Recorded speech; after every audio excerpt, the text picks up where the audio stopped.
반갑습니다. FA 설계TV에 오신 것을 환영합니다. 지난번 시간에 자동화의 역사에 대해서 알아본 적이 있습니다. 오늘은 그 중에서도 생산 자동화, 제가 FA를 공장 자동화라고 하는 것보다는 생산 자동화라고 명칭을 부르는 것이 오히려 더 합리적이다라고 말씀을 드렸습니다. 우리가 설계를 하는 그런 대상인 생산 자동화가 어떻게 변해왔는지, 어떤 변곡점들이 있었는지에 대해서 알아볼까 합니다. 생산 자동화는 1913년이 시작한 해라고 할 수 있습니다. 대량 생산의 시작을 생산 자동화라고 부르면 맞을 것 같아요. 물론 그 이전에 자동화라는 게 있긴 했지만 현대식의 공장이나 생산에 접목이 됐던 그런 자동화의 시스템의 형태로 본다면 1913년이 그 시작한 해라고 볼 수 있습니다. 현대식 공장 자동화의 시초는 미국 자동차 회사 포드에서 적용했던 컨베이어 벨트 조립 라인이라고 앞에서 설명을 드렸던 적이 있습니다.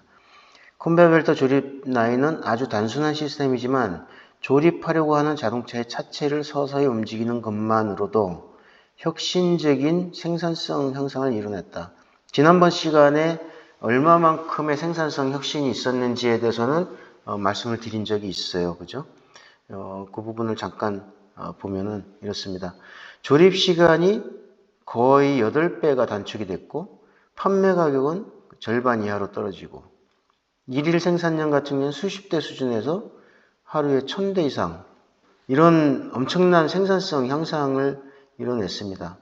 그렇다 그러면은 이 생산 시스템 컨베이어 벨트 조립 라인이 지금처럼 굉장히 복잡한 시스템을 가지고 있었느냐? 그렇지가 않죠.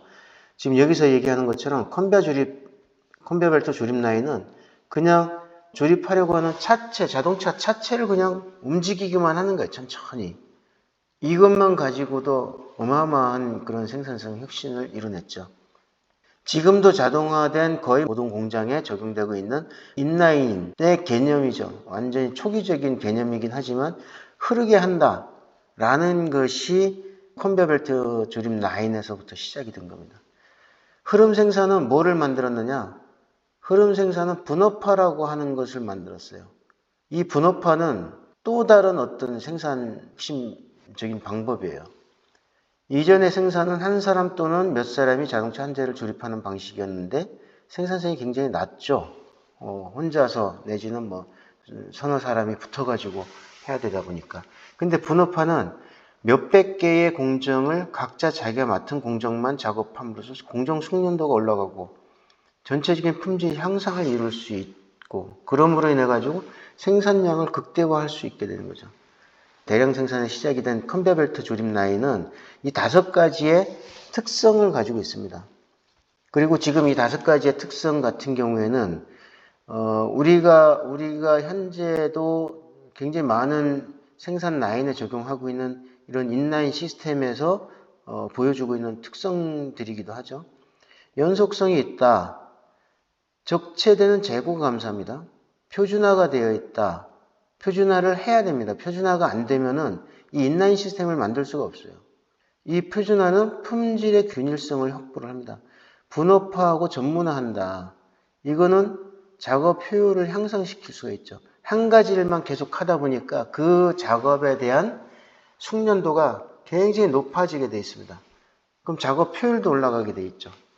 비숙련자가 예를 들어서 1시간에 10개를 만든다 그러면 숙련자가 되면 그게 20개, 30개까지도 올라갈 수 있는 부분들이 됩니다. 자, 전용 설비가 만들어질 수가 있죠. 이 전용 설비는 생산 속도를 엄청나게 올려줍니다. 그 다음에 라인 밸런스를 맞춰줄 부분들이 되게 됩니다. 전체적인 라인 속도를 일정하게 유지할 수 있는 그런 부분이 있죠. 이게 컨베이어 벨트 조립 라인에서부터 시작하게 된 겁니다. 자, 다음으로는 전자제어 시대라고 할 수 있어요. 앞전에서도 설명드렸던 내용이기도 한데 PLC의 개발과 소프트웨어 시대로의 전환. 이 내용은 빠르게 넘어가도록 하겠습니다. 초기에는 진공관을 사용하다가 그게 릴레이로 변경이 됐고 그 뒤에 트랜지스터가 발명되면서 현재 만들어지고 있는 그런 전자 제어 시스템으로 발전하게 됩니다. 진공관은 최초의 전자식 스위치죠. 요거는 자세하게 말씀을 안 드려도 될 것 같습니다. 우리 최초의 컴퓨터는 진공관으로 만들어졌어요. ENIAC이라고 하는 그 컴퓨터는 집체만 합니다. 엄청나게 많은 진공관들을 전기 회로를 연결해 가지고 하다 보니까 거기서 나오는 발열량도 엄청났다고 그래요.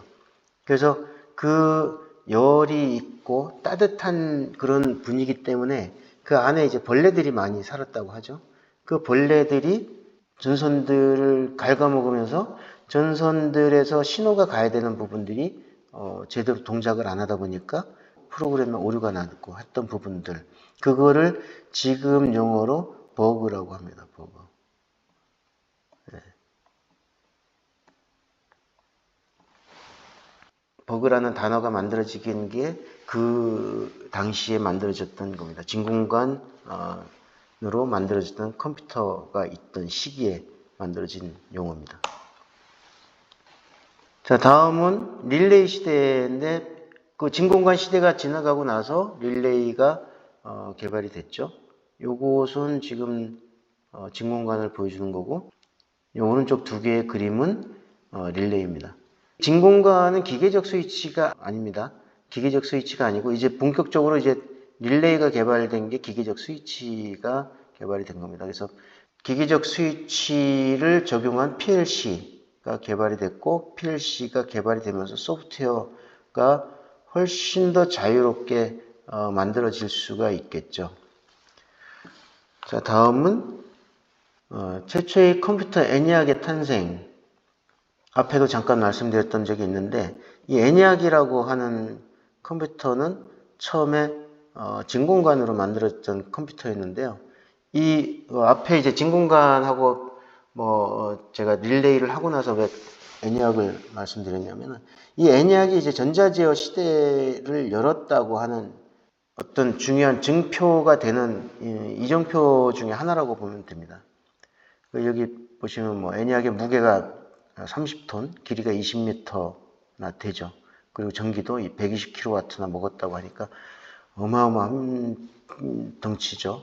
거의 컨테이너 하나 정도의 크기인데, 당시 사람이 미분 방정식으로 약 20시간 걸리는 탄도 계산을 ENIAC은 단 30초 만에 끝냈다고 합니다.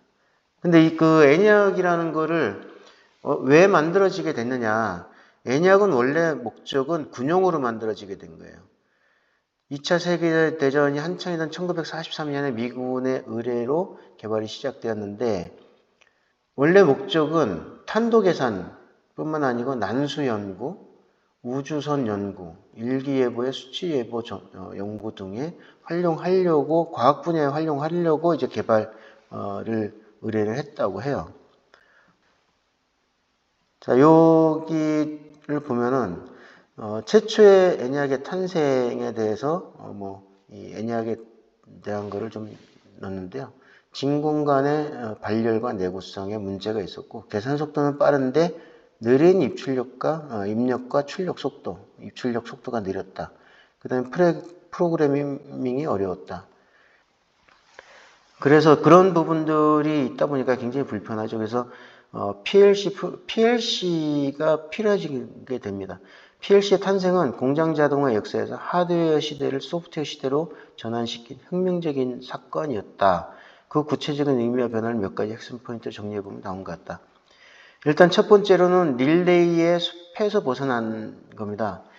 앞에서 봤던 것처럼 릴레이가 작은 것은 손톱만한 크기도 있겠지만 그보다 더 작은 릴레이도 있긴 해요.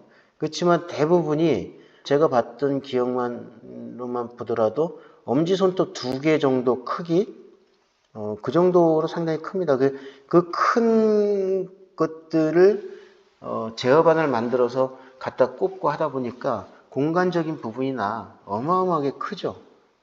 그런 부분들을 이 PLC라고 하는 부분들로 만들면서 굉장히 작아지게 됩니다. 그래서 PLC가 등장하기 전에는 제어반이 수천 개의 릴레이와 타이머 복잡한 선들로 가득 차 있었는데 이를 하드와이어 제어라고 부르고 PLC 같은 경우에는 물리적인 전선 연결 대신에 소프트웨어 프로그램으로 로직을 짜면 됐죠. 예.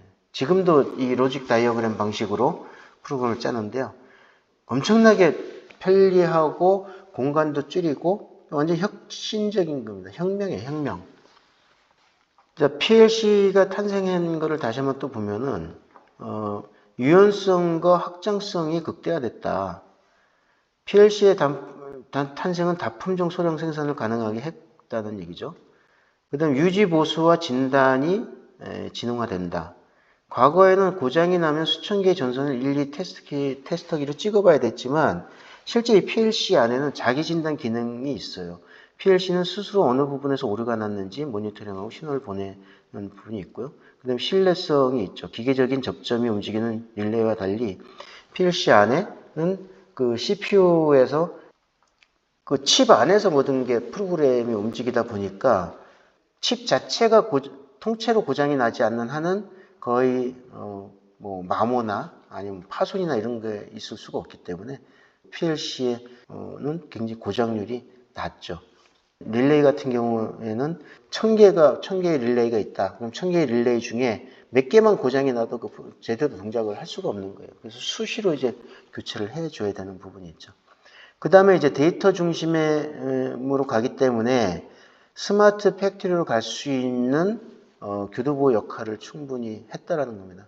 PLC는 단순히 기계를 켜고 끄는 것을 넘어 현장에서 데이터를 수집하는 역할을 합니다. 지금 이제 그 공장에 들어가 있는 대부분의 장비들은 상위에 호스트 정보를 모든 걸 한 곳에 모아놓는 호스트 쪽하고도 네트워킹을 하고요. 장비 간에도 네트워킹을 합니다. PLC의 입출력 카드, 네트워크 카드들을 다 장착을 해가지고 다른 장비들 내지는 상부에 있는 호스트하고도 정보를 주고받고 하죠. 스마트 팩토리는 데이터 중심입니다. 데이터가 기본적으로 데이터를 굉장히 많이 다뤄야 되는 게 이제 스마트 팩토리인데 이 PLC가 있기 때문에 가능한 거죠. 그래서 PLC는 1960년대 말 PLC가 시장에 보급되기 시작하면서 1970년대부터는 PLC가 장착된 자동화 기계들이 이제 공장 안에 속속 들어오게 됩니다. 이제 지금 현재 상태입니다. 스마트 팩토리의 시대입니다. 이 인더스트리 4.0, 그다음에 CPS라고 하는 부분인데요. 요 위에 뭐 스마트 팩토리가 어떻게 만들어졌는지에 대한 거는 크게 중요한 내용은 아니고요.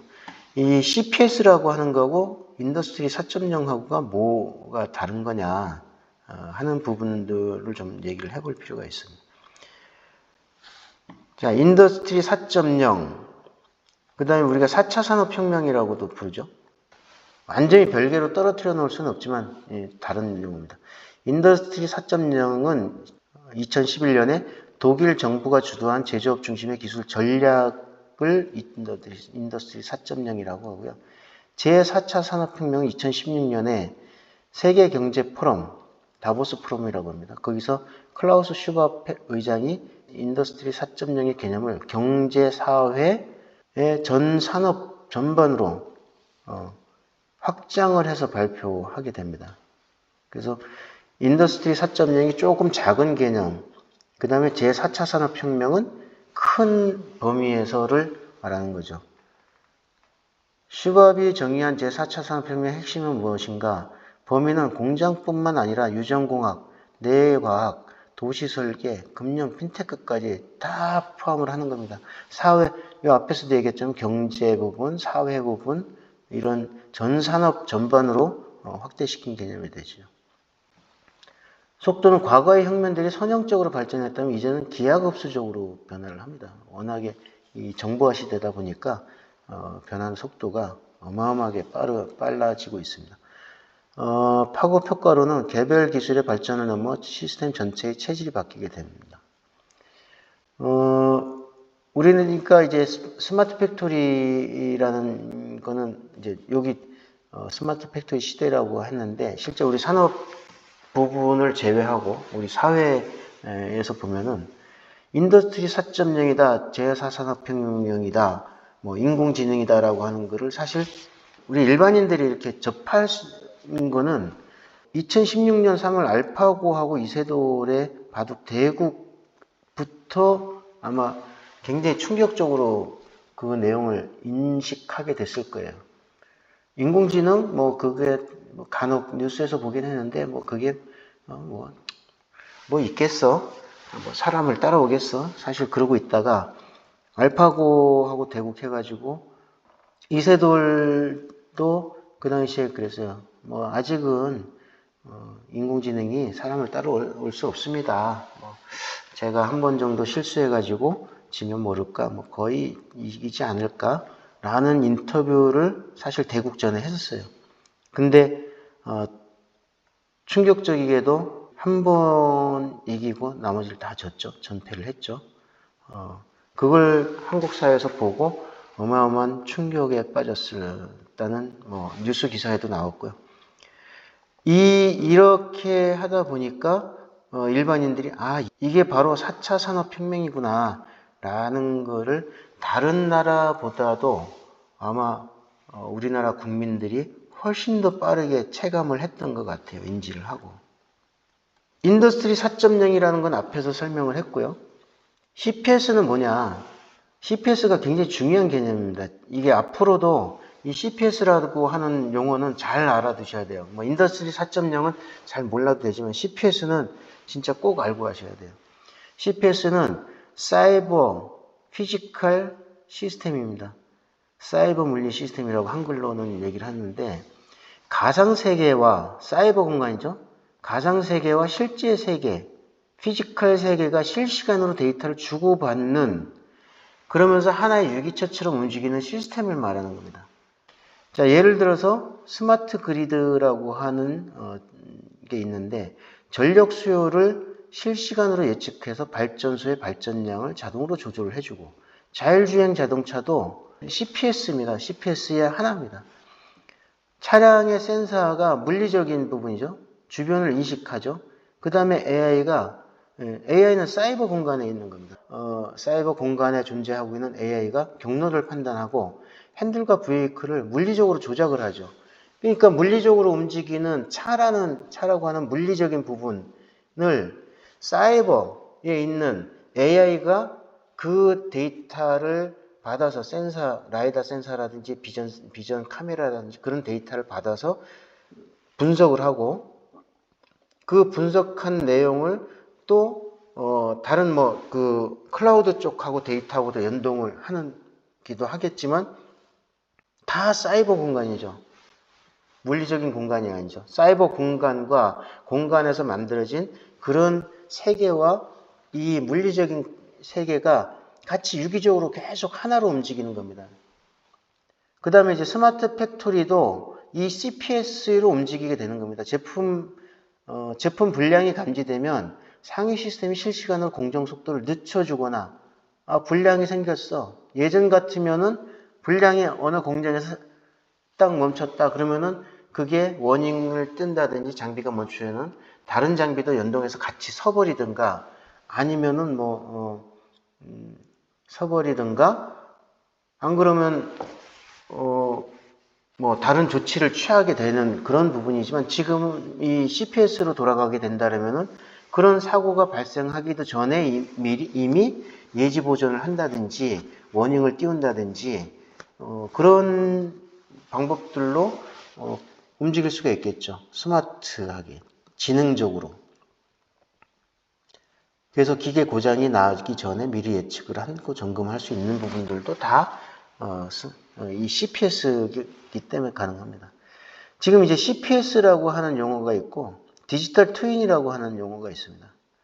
CPS하고 디지털 트윈이 어떻게 다르냐? 정의를 내려보면은 CPS는 물리적 프로세스와 컴퓨팅이 통합된 그 자체를 CPS라고 하고 디지털 트윈은 물리적 대상을 가상세계가 똑같이 복제한 모델이 됩니다. 포커싱은 CPS는 제어와 통합이 되어 있는 거고 디지털 트윈은 제어는 떨어져 있어요. 그냥 모사만 되어 있는 겁니다. 이 밑에 내용들은 좀 읽어보시면 될 것 같고요. 예를 들어가지고, 그 네이버 지도를 우리가 네이버에서 이제 앱을 켜가지고 네이버 지도를 보면 그 지도들이 있잖아요. 그 지도들이 현재 물리적으로 있는 우리 그 사회의 도로, 그 다음에 가게, 건축물들, 이거를 그대로 모사를 하고 있죠. 네이버 지도가. 그 상태가 디지털 트윈입니다. 자, 그런데 거기서 CPS로 넘어가면 어떻게 되냐면은, 자, 내비게이션을 작동을 해줘. 뭐 카카오티라든지 아니면 티맵이라든지 네이버에서도 네이버 지도에서 안내 시작을 하게 되면 그것을 이제 실제로 내가 움직이는 내 휴대폰의 위치 정보를 가지고 이런 방향으로 가게 되면은 시간이 얼마 걸리니까 우회해서 가면은 더 빨리 갈 수 있습니다. 이렇게 되는 것이 CPS 시스템입니다. 모사가 그냥 미러링만 돼 있느냐, 아니면 그걸 가지고 실제로 연동을 시켜가지고 유기적으로 유기체처럼 하나의 시스템으로 엮어지느냐에 대한 것이 CPS와 디지털 트윈의 다른 점입니다. 디지털 트윈 같은 경우는 CPS를 완성하기 위해 반드시 필요하죠. 그러니까 디지털 트윈이 있어야 그 다음 CPS로 넘어갈 수 있는 겁니다. 디지털 트윈 자체가 이 현실 세계, 물리적인 세계가 실제로 모사돼가지고 미러링이 돼 있지 않으면은 뭐 그렇다고 해서 100% CPS가 안 되는 건 아니죠. 그렇지만 이 CPS가 정상적으로 제대로 기능과 효용 가치를 내려고 그러면은 디지털 트윈이 반드시 있어야 된다라고 하는 겁니다. 요 밑에 예를 들어가지고 제가 뭐 이렇게 써놓긴 했는데, 개념만 잘 알고 있으면 됩니다. 자, 제가 여기까지 해서 생산 자동화의 역사를 다뤄봤습니다. 그 앞에서 했던 내용들도 중요하지만 안 중요할 수도 있고요. 지금 요번에 말씀드렸던 이 내용 중에 가장 핵심은 CPS와 디지털 트윈, 그리고 앞으로 인공지능 사회가 갔을 때 공장은 어떤 식으로 움직일 건가에 대한 역사적인 측면에서 다뤄본 내용입니다. 물론 이제 전문적으로 들어가게 되면 이거에 대해서 굉장히 많은 부분들을 설명을 해야 될 부분들이 있지만, 시간 관계상 오늘은 역사적인 측면에서만 이렇게 다뤄보도록 하겠습니다. 네, 궁금한 점 있으시면 댓글로 달아주시면 제가 설명을 드리도록 하겠습니다. 지금까지 시청해 주셔서 감사합니다.